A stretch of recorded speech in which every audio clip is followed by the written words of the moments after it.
Hello, everybody, and welcome to Authored Content. This is episode number something, and we are talking about the Apple Watch, which was released, or at least announced yesterday, and it's going to be released in about a month's time. On our show, we have our regular co-hosts, me, Morton, James Williamson, who speaks many languages today, Hola. Ray Vigilobos, who This- speaks two languages today. That's right, and this is episode 75, Morton. Thank you.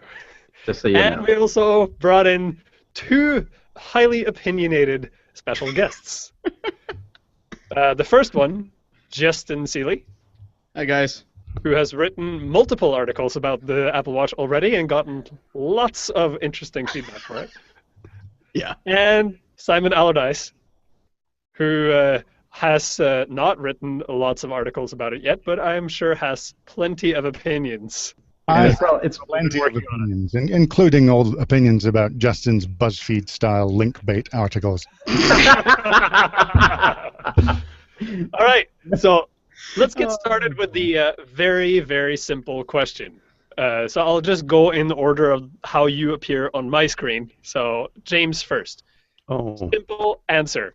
Will you be purchasing an Apple Watch? I will not be. No. Will you be purchasing another smartwatch? No. Probably not. Okay, that's a good place to start. Justin, you already have a Pebble. Will Yes. you be purchasing an Apple Watch? No. I mean it, Ray. Okay, Ray, you probably have every single watch ever made. Will you be purchasing an Apple Watch or two? Or I three? have the original Apple Watch, as a matter of fact, and I'm not going to be purchasing the Apple Watch, but however, Justin is going to lose the bet that he made with me, so he's going to be buying it for me. Yeah. Yeah, the bet is if I buy one, I also at the same time of purchase have to buy one for Ray at the same price point. Oh, wow. Which no, really, I'm kidding. I'm going to buy it as soon as it's announced. I was actually very disappointed that it wasn't announced earlier because I was really ready with my credit card. As a matter of fact, I whipped out my laptop right before the announcement, and I was ready to get on some sort of queue, as I'm sure Simon was. Which brings us to Simon. So, Simon, now we have to preface this by saying that you probably have to buy one regardless because of work. But if you were not going to make epic courses about how to use this thing, would you purchase one? I'd like to think so. It's difficult to separate myself from that work thing, but yeah, I think it looks great. I'm going to be there on April the 10th with my fresh credit card ready to pick up a purchase. Okay, so this is how far out of the loop I am with this thing. How much is it? I've heard of the $10,000 version, but Start at what- $350 and go all the way up to 17 grand. wow. Or if you're in Yeah. Canada, starts at $540 and goes Right. up to $22,000. Holy cow. Who doesn't use American money? Come on now. Everyone else. So Everyone else. really the price point isn't much lower at all, really, than the actual iPhone. It's actually more expensive if you count the subsidies. Well, that And is you need to have your true. iPhone for the watch to work. Otherwise, you just have a very expensive Wrist wristband dongle. that does nothing. Yeah, that's true. There's no point in having a watch if you don't have an iPhone, and a recent iPhone at that. But that's the same thing as with Samsung, though, so you can't really knock Apple for that. Because Samsung Wear is tied to the Galaxy or whatever, so... Dear sweet crackers, what kind of world am I living in? God. So, who has opinions? Well, let me actually just first mirror that back, because the one thing you haven't said, Morton, is are you going to get a watch? Yeah, that's right. Let me answer that by saying something that you'll all be absolutely astonished by. I watched yesterday's event, secretly hoping that Apple would pull some sort of crazy rabbit out of the hat and make smartwatches into something worth buying. That's not to say that I would go out and, if it had been something I wanted and they had actually done what I hoped they would do, that I would actually go out and buy an iPhone and then buy the watch just so that I could that would never happen. But I was hoping that they would that the idea of the smartwatch would have been put into the brain hive mind of Apple, and they would have come out with some sort of actually usable scenario for these things. Because then, I just thought that Apple would save the category. They didn't. So I'm like, no, I'm not buying a smartwatch at all. So I'm just going like, this is just garbage now. I was going to say, you weren't into models and running marathons, Morton? Oh, I just love how that model, I truly felt like she was standing there going, I don't have anything to say about this because it didn't actually do anything for me, so I'm just going to talk about my charity instead. But thanks for the opportunity to talk about my charity. That's actually, like, I truly felt that because when they were saying, oh, we got her to run with the watch and we filmed part of the piece, and then they gave no interview or examples of how the watch had in any way helped her during the run. And then I talked to all my friends who have smartwatches, and they all say the same thing. It keeps your heart rate if you're like lying still in bed, but if you're running around, it can't do it. So you're basically, it's not an actual thing you can use when you're exercising. So I found it bizarre that they would use that as the example. And the fact that they didn't give any information about it, no stats, nothing, just proved the point that it wasn't doing anything. So no, I will not be purchasing an Apple Watch or an Android Wear watch or even a Pebble. I will maybe purchase a normal watch that I'll put in my pocket and then not have on my wrist. See, because I'll admit, that one, yes, like what James has right there. Watch. You say that, Analog, bitches. God. You say that you were expecting that they could, pull a rabbit out of the hat, but I think there's a couple of us here that kind of wonder what on earth they could have done to made you an enthusiast. Because I think if they'd announced that the Apple Watch would make you breakfast and give you a neck massage while simultaneously humming a song for Norway, you still would have ragged all over that thing. No. I've been watching the smartwatch category for a long time. And I've seen it go to a certain point, and it's like I'm still missing this is going to change my life in any kind of useful way. And I was hoping that Apple would do something smart, come up with some other usage or some other scenario where it would actually make sense for me to buy one, because that would then impact all the other manufacturers, so they would have to rethink their model. Because right now the model itself isn't working.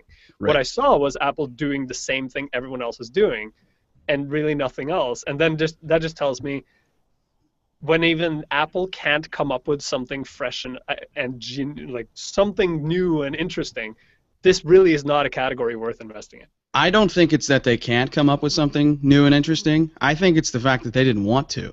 And I think that's the fundamental problem that I have with this whole damn thing, is because their whole culture has shifted completely away from innovation and making people's lives cooler to how much shit can we sell to make the stock price go through the roof, and so that we can have more cash in the Scrooge McDuck money bin that we're going to go diving in later.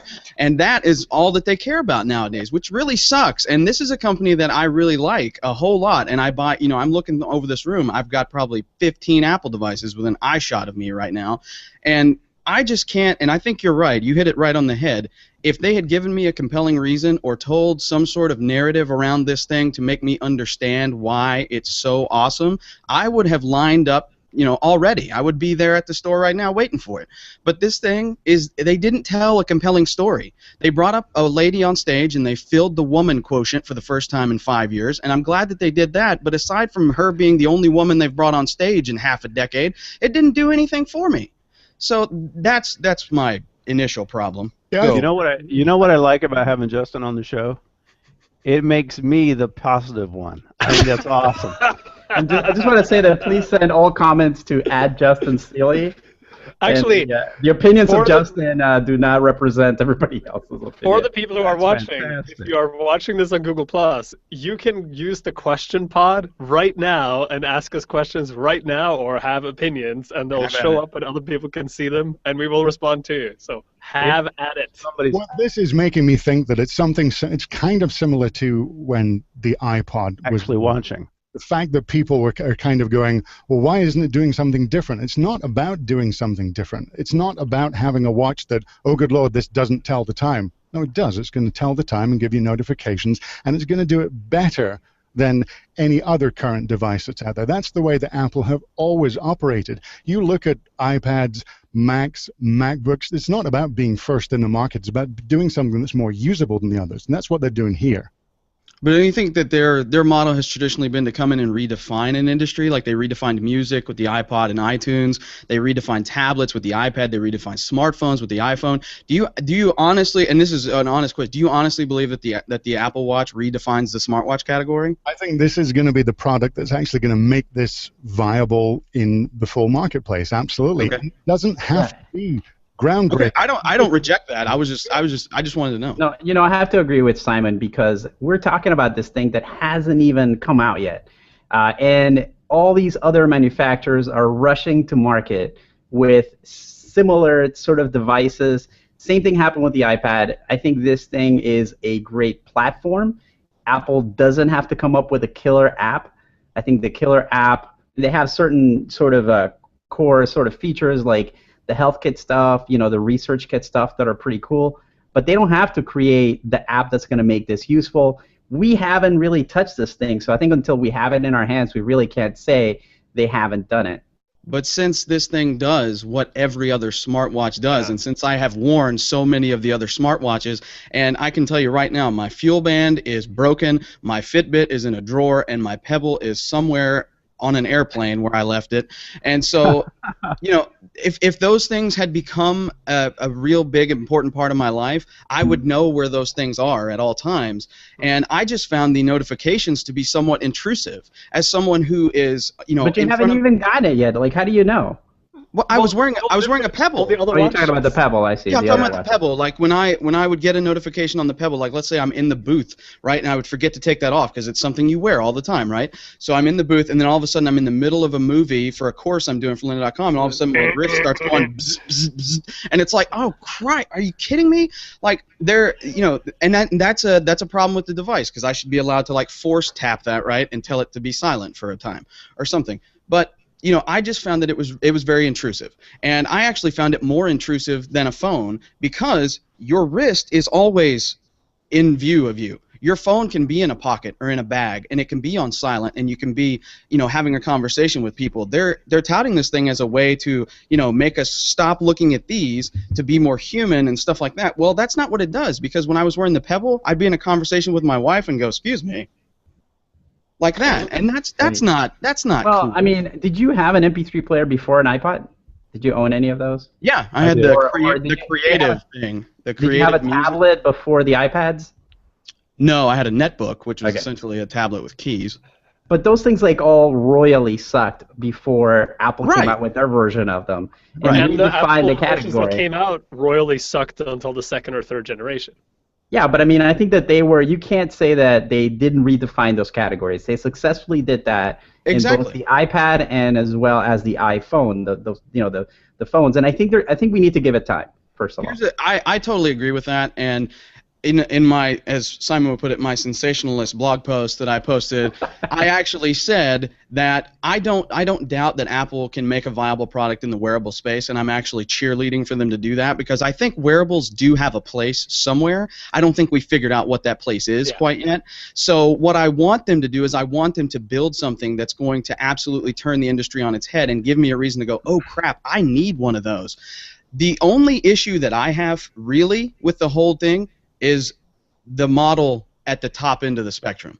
Because I think the model at the top end of the spectrum gives Apple this gigantic ass hat that they're wearing now that makes them this audacious, like they just made it because they could, and that's the problem I have with the whole watch scenario right now, because I think it's too early, like you say, to tell if this thing's going to be useful long term, but I think they got it wrong in terms of how they implemented the product line. We're talking about the $10,000 to $17,000. Yeah, the edition watch that will only be released in a limited supply for the extra douchebags who want to spend.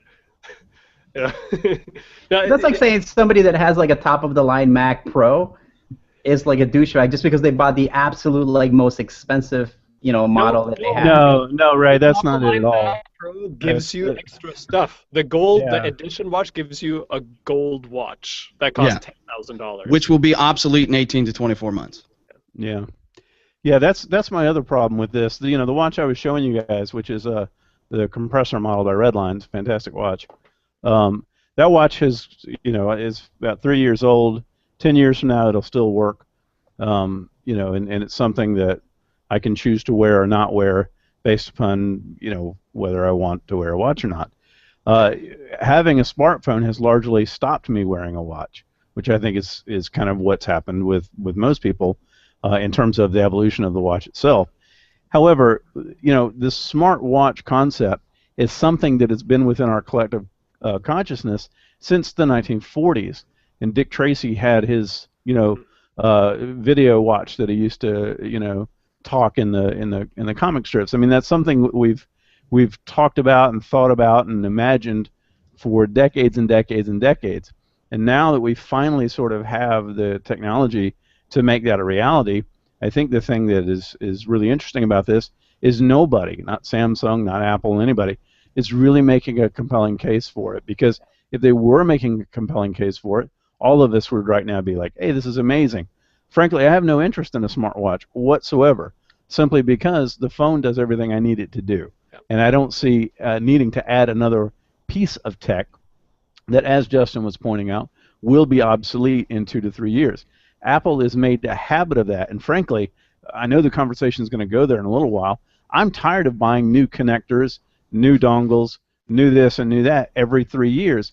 Apple makes products that are fantastically designed. They're gorgeous, but they also design obsolescence into their products so everybody buys another one during the next cycle, and that is creating this sort of culture of throwaway materials that are actually very expensive, very toxic, and I think long term what Apple is doing just isn't sustainable. They need to find another way to bring this sort of design and technology into a form that is actually enhancing our lives rather than just sort of driving the sort of consumer drive that everybody seems to have right now. So that's my 2 cents on it. I don't think they're innovating. I think they're creating a culture of consumerism. Yeah, one of the things that a couple of weeks ago, the what is it called? Pebble released this new Kickstarter campaign about their new one. It was called Pebble Time or whatever, which looked really compelling. And I was sitting in my couch, and I had the Kickstarter page open, and I was sitting there going, talking to myself, going, I should buy this. No, I shouldn't. I should buy this. No, I shouldn't. And my wife was sitting next to me and she goes, you're not buying that because what on earth is that thing for? Like, what is it that thing is going to bring you that you don't already have? That you don't already have in your watch or something else, no, in your phone or something else. And seriously, what is it going to give you in terms of an improved quality of life or an improved experience of anything that you can't already get with everything else? And it really got me thinking, like, I have a heart rate monitor watch, but that's a proper one that, you strap around your waist so that it properly checks your heart rate, that I only wear when I work out. I have a Jawbone that tracks my walking because I wanted to see how that worked. It really doesn't, it counts how many steps I take, but it doesn't really do much for me in terms of actually improving my life, other than that it reminds me to get up if I'm sitting too long, right? But the only reason I wear it is because it reminds me to get up when I sit too long. And I don't actually see a use case currently for any of the smartwatches that gives any kind of benefit to people. And I think that's the important part that we have to discuss a bit. It's one thing for all the people that jump on every Kickstarter for Pebble and buy the new watch even before it's made. It's one thing for all the the people that will stand in line outside every Apple store in the world to buy the latest product, no matter what it is. It's another for the rest of the community. So all the people that are slow to adopt new technologies. Will they see the actual benefit of wearing this thing? And how many of them will go, oh, now I have to carry my phone around to get my watch to work? What if I don't want to carry my phone? Or, more importantly, what if I'm a Canadian and I cross the border into the United States and my phone stops working because I no longer have internet, right? There are all these scenarios that just make this very complex, and it just adds this thing on your wrist that isn't actually doing anything unless you have this other thing that you really bought the thing I'm that pretty everybody. sure that I'm pretty sure it'll work without the phone. I mean, we won't have all the functionality.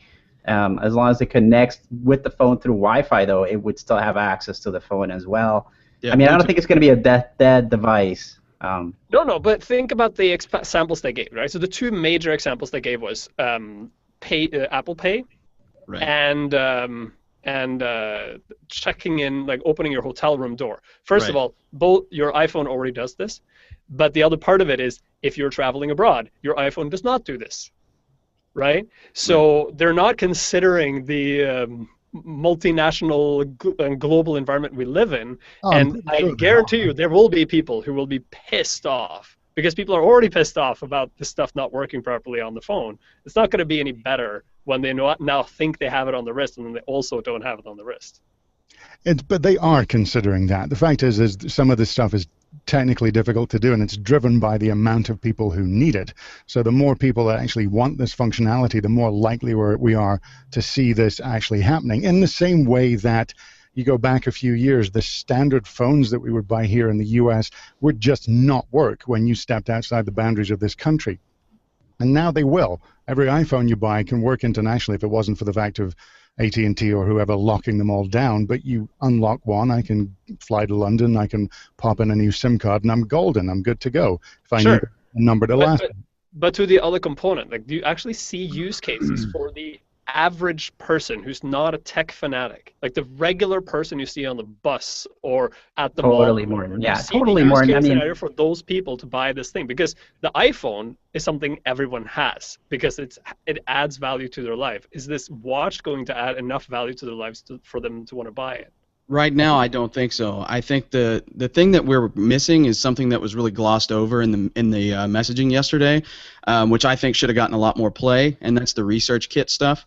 Because when they start implementing that kind of thing into the devices like the watch and the phone, that kind of thing is going to be really helpful in terms of medical research and all the different types of numbers that you can get out of the data that your watch and that your phone are sending back to something like that. So I think that is more important than any of the other use cases they gave for the phone. Like, I could give a crap about using a watch to open a door, but if I can help in some way, like give data back about Parkinson's disease. That's the example they gave yesterday with the tap test and all that stuff. I think that is really interesting, and I hope that they put enough resources behind that to make that work. And the fact that it's open source, that is a huge departure from what they normally do.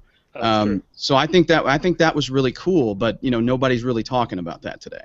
Well, they are doing, but this, that was first a surprise for a lot of people. But this Right. is where it starts. I mean, that's the thing. I don't know if anybody else has joined. I joined the Stanford Heart Study after that's come out, so I've joined that one already to see how that starts to work. And you can already tell that this is going to be much more reliable if you have a wearable device than if you have a phone, because the amount of time that the phone sits on my desk rather than in my pocket as I'm walking or whatever, it's going to be much more measurable if we're doing that. And I think this all starts here. One of the big things that I kind of hear from both of you guys is something that I wasn't expecting, which is I don't look at the watch as I have to look at it and go, oh my God, this thing is just going to revolutionize my life. I don't want it to.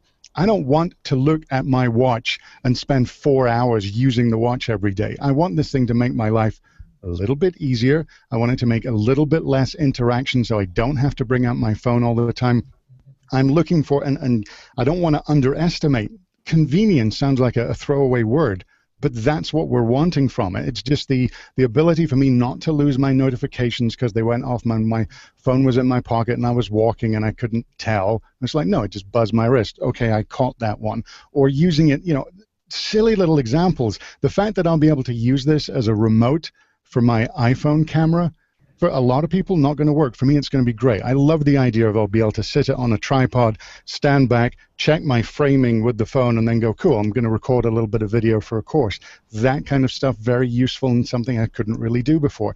And more importantly than that, I want to not see the full benefit of this yet. I want to be able to go, that looks like a really cool device. I don't quite get how I'm going to interact with it all the time. The same way that I didn't understand with the iPhone that, right now, could I have made the prediction that, 5 years ago, that today the apps that I'd use most would be things like Headspace and OmniFocus and Dark Sky and MyFitnessPal?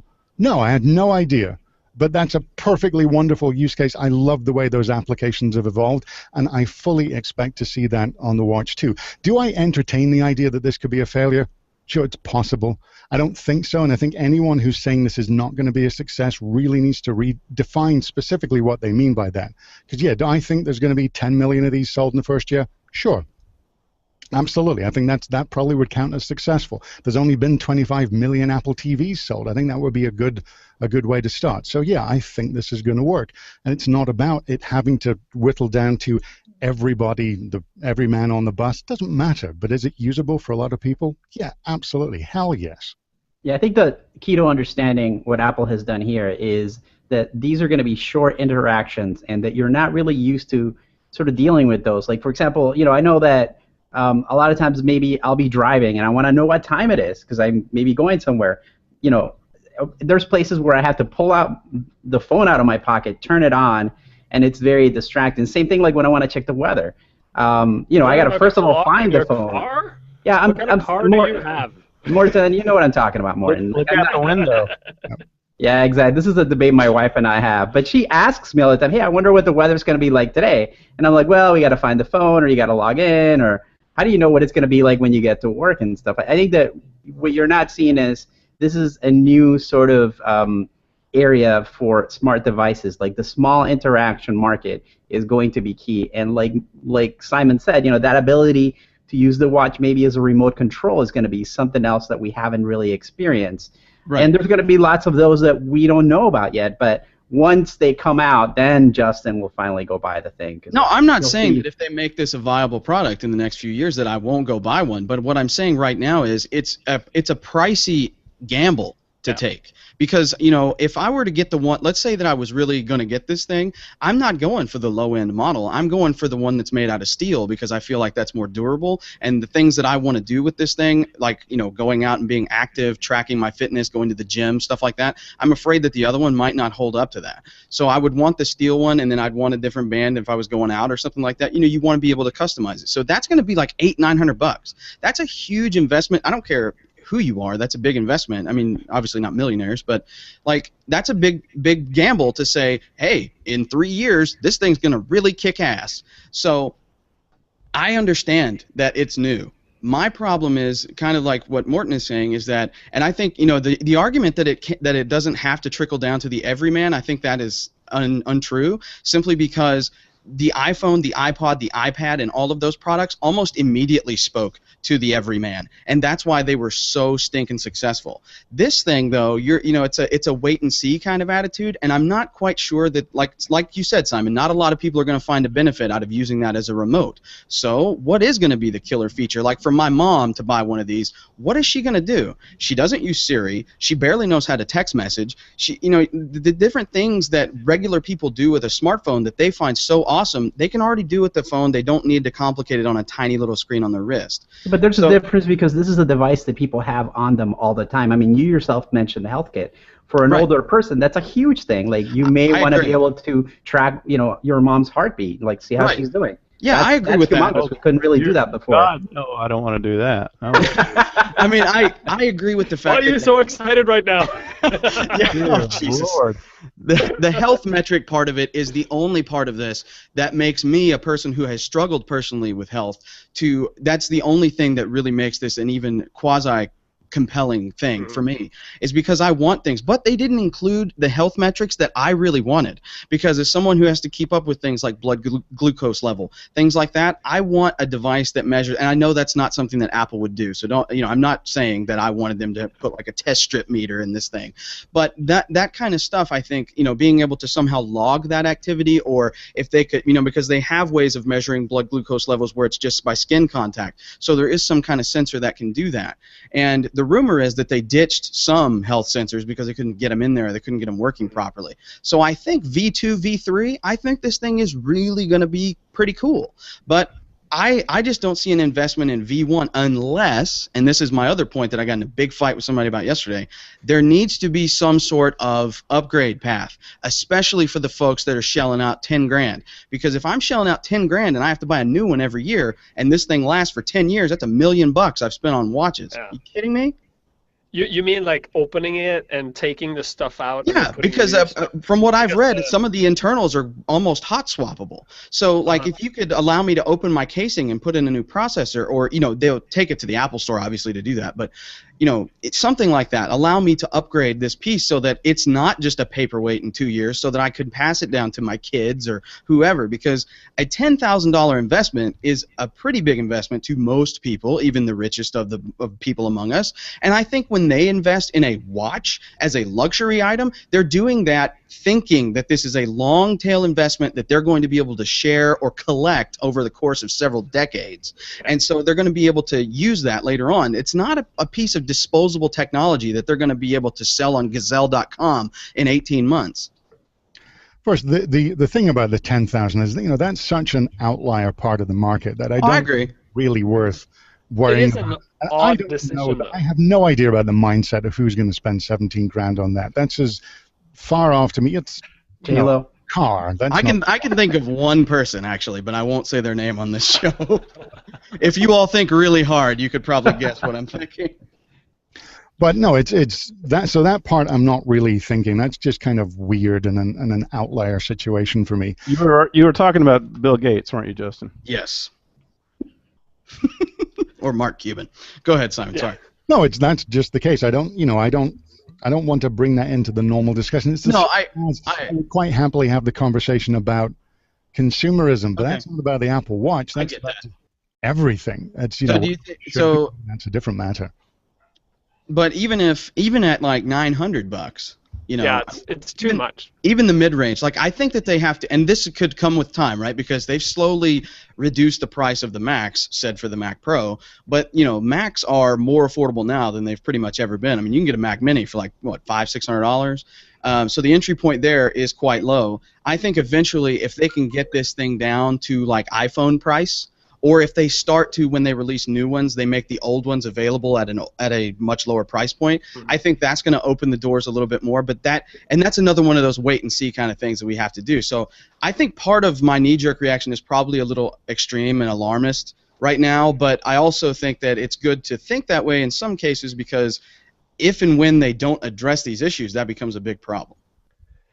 I think one of the things that made me so excited about yesterday's event was what I mentioned earlier, that I have yet to see the argument for the smartwatch. And there are tons of smartwatches available, and there are tons of smartwatches coming. I mean, right now we have Motorola has one, LG has one. There's all these ugly Samsung Wear ones that look like crap and are gigantic and just terrible. There's several Swiss watchmakers that are now making Swiss watches that have digital watch faces on them, that actually look like those super high-end custom watches, except they have their smartwatches that are also going to be like $6,000, $3,000, stuff like that. So there's a lot of stuff coming into the market, and every single one of them is just like the Apple Watches now, which is basically heart rate monitor, timeline thing on it. Like there's nothing. Everyone is basically in the same box. And the thing that really surprised me yesterday was how the only really new invention, if we ignore the health kit component, which is really software on your phone that is doing something, then and you look at the only new thinking that came with the Apple Watch was that tapping, sharing, bad drawing thing that they were demonstrating, right? And when I showed it to my wife, she said, "Oh, that's kind of neat, because that would be a way of, like, let's say she's upstairs and I'm downstairs in the booth, so I can't hear anything. And then she wants me to come upstairs. She would have to physically go and like bang on my booth to get in, or she could just like tap on the thing." And then all I thought immediately was, oh, someone is going to figure out how to make that into a marketing thing, where you like sign up for something and then all of a sudden you're going to be terrorized by people who keep tapping on your wrist all the time to get your attention. It's just a matter of time, because everything turns to marketing eventually, right?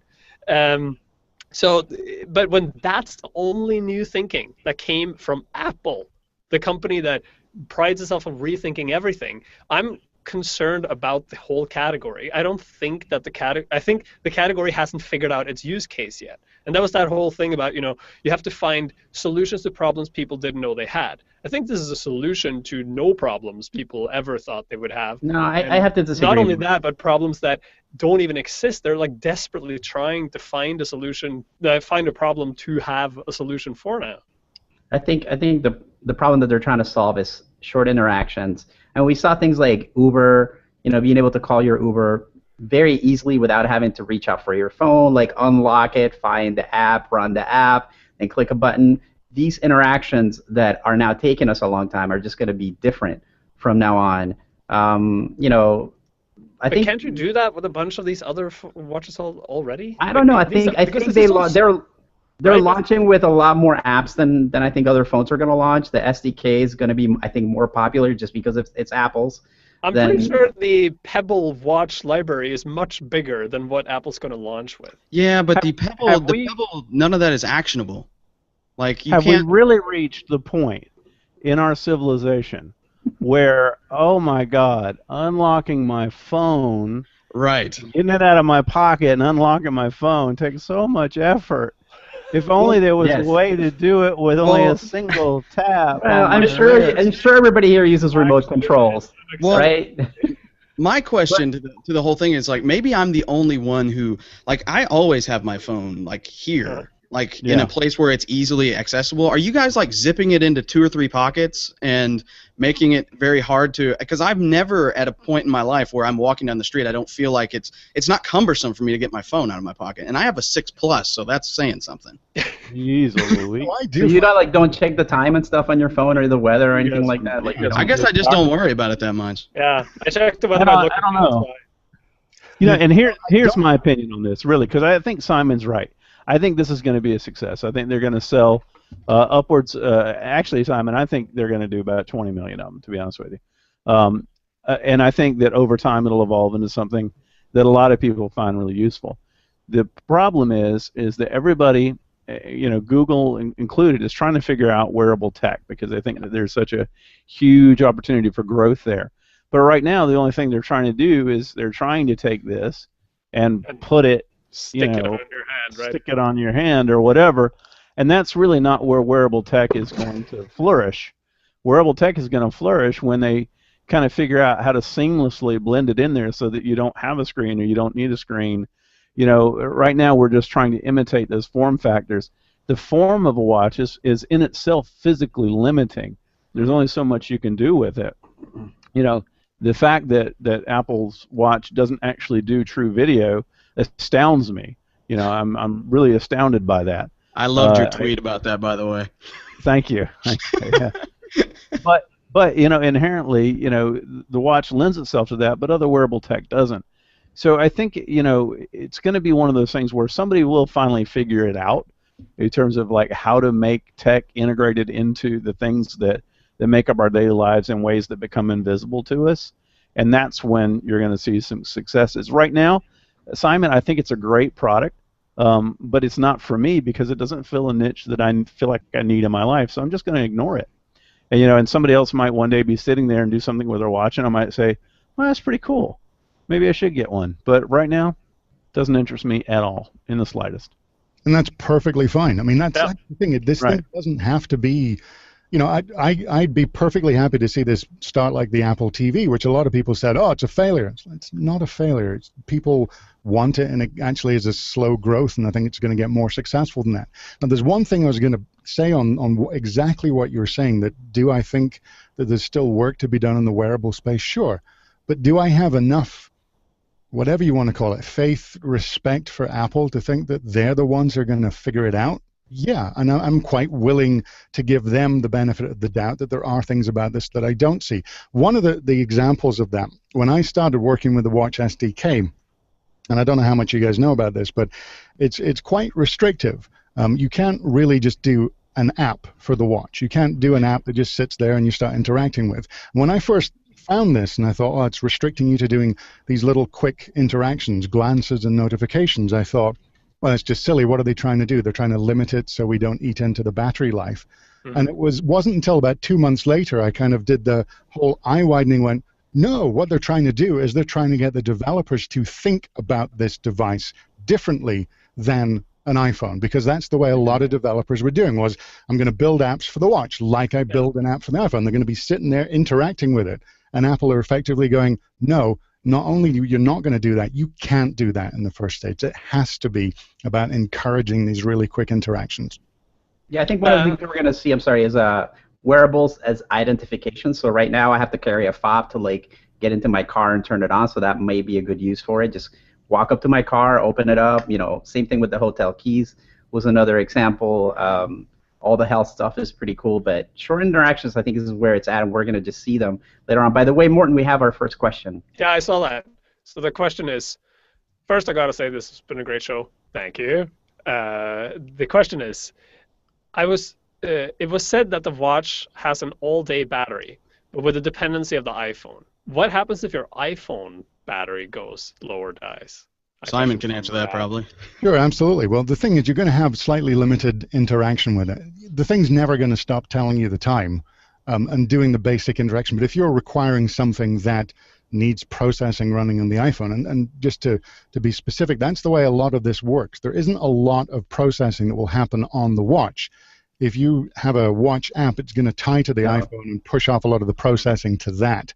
So that's the stuff you're going to lose, and it's going to be quite elegantly downsized. You just won't be able to do certain things. Certain things will be grayed out the way that they would be if you're in airplane mode and on a phone. Okay, you're not going to get email.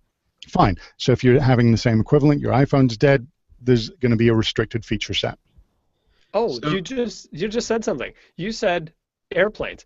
This is a wireless device that uses wireless connectivity.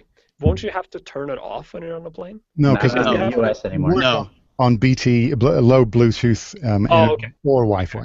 Yeah. I do have a question, Simon, that somebody asked me via Twitter, actually. So, and this is something you could probably address too, because I don't know the answer. What is the different tiers of said watch? What are the internals different at all, or is everything the same but material? So there is a little difference between the 38 and the 42 millimeter in that the battery life is expected to be a little longer because they are doing different size batteries. As far as there's been any announcements otherwise, that's it. That's the only difference in capabilities and the functionality. Okay. Yeah, there was someone, I saw a post today that said the watch has an 8 gigabyte. I'm assuming it's gigabyte. 8 gigabyte. Memory, but only 2 gigabytes are reserved for things like music. Right. To which I want to ask, why do you want music on your watch? Your watch can play music for you? It can play music and connect to Bluetooth headphones. That is actually one of the features that I'm really looking forward to on a. So you could leave your phone and then have it just play music. Yep. Yeah, because it's got GPS in it too, right? It does. The GPS works in preference actually with the iPhone, so you probably lose some GPS stuff. I don't know that part for sure, but the intention for that situation with having music stored on it is you can have a couple of, have a Bluetooth headset and go for a jog, and you don't have to carry your phone. Right. That's my big thing because, I was one of the ones who opted for the phablet phone, and when I go to the gym, it is quite tedious to carry that thing around with me everywhere, especially if I'm not wearing, shorts with pockets.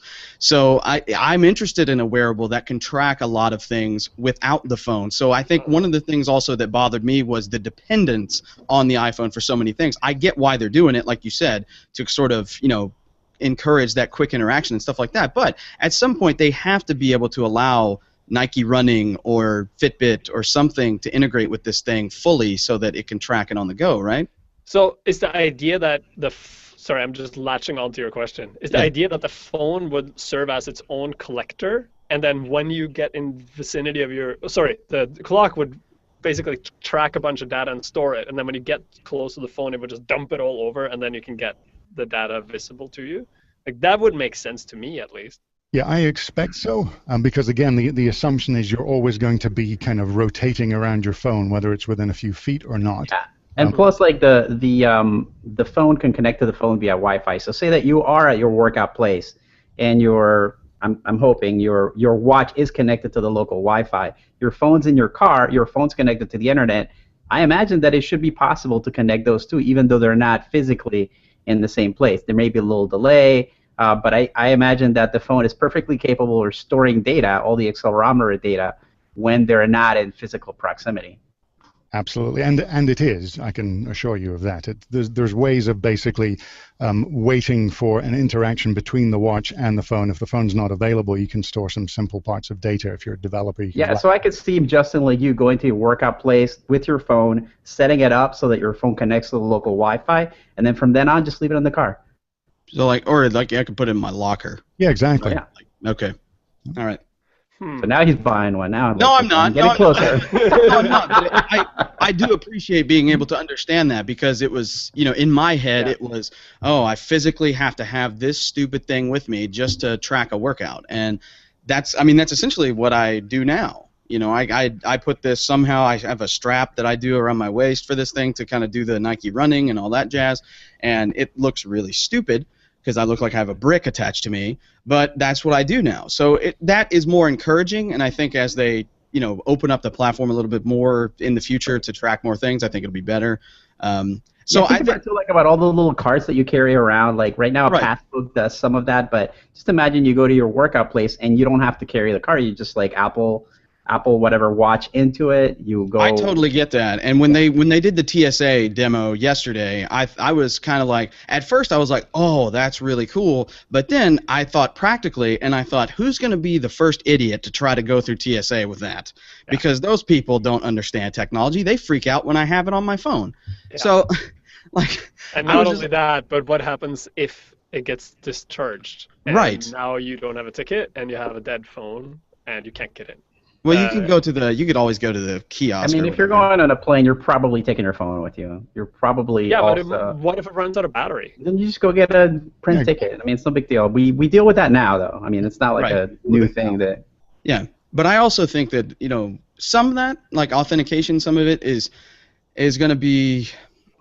It's going to be convenient, yes. Is it going to be secure? Probably, because that's how Apple does things usually, but I'm still a little nervous about a lot. I mean, I use Apple Pay all the time. We have a Walgreens right down from my house, and I use Apple Pay almost weekly there. But there's still part of me that goes, I should probably just pay with cash. Because, I mean, seriously, because I know this is all new, and maybe that's because I'm getting older. I don't trust this crap as much anymore. But, something about putting everything into this little strap that's going to be around my wrist makes me a little nervous about that. And while I appreciate the fact that people are into it, and you guys are into it, and that's totally fine, to each their own, great. It's just not for me right now, and I think that's the overall takeaway. Is that it's not for us right now, and that's okay, and it is for you right now, and that's okay, right? And that's absolutely fine. Here's the issue: it's not for you. I completely get the it's not for you, but I'm talking to the guy who did the big article on Apple have lost their way. I said that, yeah, but that has nothing to do with the watch. That was just a $10,000 watch, right? Right. That has nothing to do with the watch as a category or the idea that Apple should make wearables. I firmly believe that Apple should be in this product space. I think that they are on the right track in terms of the functions of the device. I think that Johnny Ive has become pompous and arrogant, and he said, I like the feel of gold as opposed to aluminium, so therefore I will make it gold, and you will pay me your ducats for this watch. And that is what has happened. That's my only thing, and I'm going to play the card that everybody never wants to play. They would have never released a $10,000 watch if Steve Jobs. Oh, here we go. They wouldn't have. They would not have done it. They would not have done it. And Xander Kahaney on Mac, Cult of Mac released an article with the same thing today, talking about how Apple is a completely different company now. And that's fine. I just want them to kind of own that, because they're not democratizing computing for everybody anymore. They are now hang on, really about the dollar. Hang on. It's the man. Steve never. He got so he got so wrapped into it. I don't even see his camera anymore. I just see a picture of him up here. But look, Steve never set a low price point ever. I'm not saying he ever went for the moon for the Right. That was my point in my article.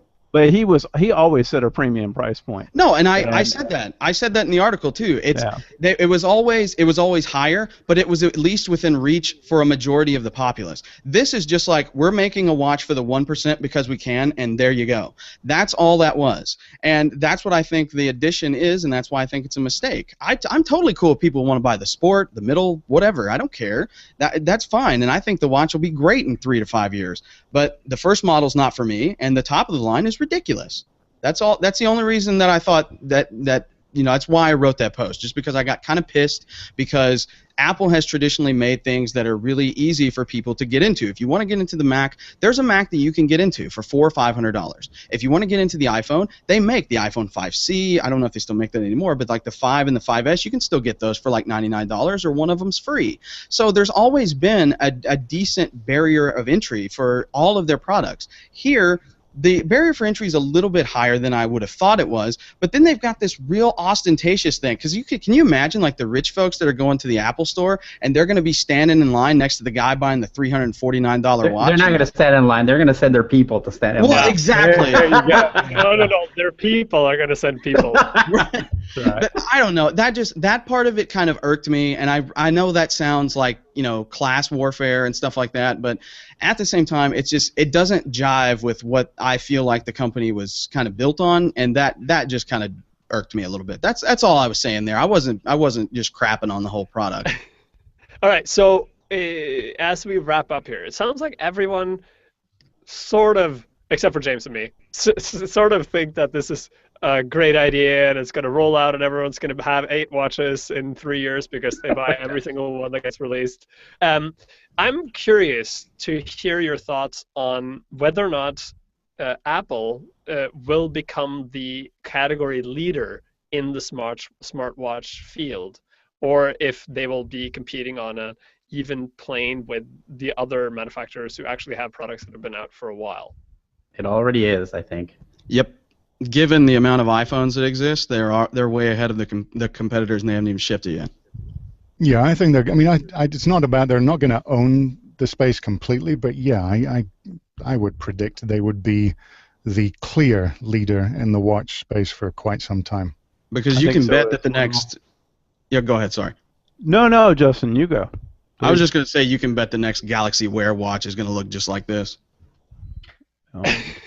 I was going to say I think they will be the category leader simply because they've been more successful in any other company in building their walled garden, and this is a product that's tailor-made to sit within a walled garden, and they've got a nice one. So I think that some of the Android watches may actually surpass it in terms of functionality, but I think this will be the segment leader for quite some time. Yeah, because you have to remember, they're in this field. There are other things. Like you have the Basis band, which is now owned by Intel, and they're doing something, although they won't say what it is. You have the Underdog Pebble, which basically defined the entire space, and now is being just royally screwed by the big company who basically said, "Good idea, let's make something else and sell it to our consumer base and just kill you in the process." Oh, come on. No, Pebble will die from this. I'm sure of it, because dude, they sold 10 million of those new ones. There's plenty of space in the low end, I think. But over a long span of time, though, they will now be competing with Apple, right? So I don't think so. They're in the low end of the space, I think. Yeah, so. they're the entry level portion of this equation. And if they sell that thing, because they just lowered the price of the Steel to like, what was it, $100 around the holidays, they get that thing down to like $79, and that'll be the one that the kids buy, right? Like that'll be the first one. The cheap people like me, who will never spend $300 on any kind of wearable ever. The kids and all those other 99%ers. Right. Will buy the Pebble. I have one more thing that I wanted to say before we wrap this up. And that is, I wanted to thank Apple. I want to take this opportunity. Hopefully somebody at Apple will see this. I want to thank you for not putting a browser in that fucking watch so that I don't have to worry. Yes. I don't have to worry about writing a media query for a watch. Thank God. Thank you for that. Thank you. I would also like to add to that I'm thankful that they actually used a connector for the new MacBooks that is a standard connector, albeit a new one that nobody's shipping anything for, but it is going to at least be a standard connector. I am going to buy the new MacBook for what it's worth. Gold, So- gold. Hell no. I thought Is that it- was the new thing. No way. I'm Space gonna buy gray, this. surely. Space gray. Absolutely. 512 with the 1.2 gigahertz processor. God, that thing's underpowered. But So this is what's going to happen with the new MacBook. I like that. I saw that earlier. That's awesome. I am actually really curious about this USB-C thing because it's true that everyone will start shipping those things, and I wonder how long it's going to take for the transition to happen where people stop because right now people are still using USB dongles for a bunch of stuff, and they have USB powered all sorts of random shit, Right. and they'll be like, "Oh, my computer doesn't support any of this.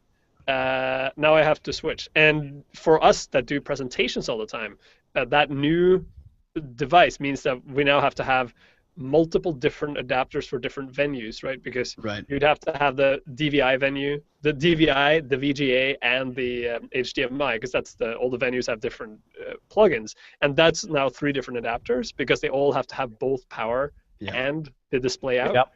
$80 a piece too. Yeah, so it's there's going to be a transition period because all the computers are going to be shipping with this thing. I'm glad they didn't claim that they invented USB-C because that's not an Apple thing. They're just rolling it out. My speaking schedule kicks off in April, and I'm taking my new MacBook to every place I go. So I'll let you know how it goes. What? You got a new one already? I'm gonna order it on April the 10th. So I just want to know if it's gold. No, He said Space no. no way. No way. I'll buy the black one. Yeah, I wish they had it. I wish it was like really, really darker than it is, but I miss my Krylon old- can make that happen. Yeah, I have a can of paint. We can fix that. Krylon, No baby. problem. Oh, that would be so Tennessee of All me. right. Well, this was very informative. I'm sure the people who watch this will now be even more confused about whether they should be buying an Apple Watch or not. We shall see. When we convene sometime in the near future with authored content or something on a regular schedule, I'm sure we'll touch back on this once people have the watches and everyone can sit there and be like, "Oh, watch me click on my wrist for half an hour." And I'm also really curious to see what kind of educational materials Simon and Linda will be rolling out on how to actually make that thing into something people can build stuff for. So, until then, thank you very much for joining us, everyone. Thank you. We will be back. Simon, please go write a browser right now for that thing. Oh yes. Yes. And make it claim to be much bigger than it really is too. Like make it claim it's 800 pixels I've got some really good ideas for how to implement my own spin on the box model. If that. Oh God. Yes, thank you. Yeah, that'd be great if you could do that. That'd be awesome. Yeah, Thank you. poor Flexbox support is awesome. All right. Thank you all for watching. Author content will be back on the air at some point in the near future. Until then, have a pleasant day. Bye, kids.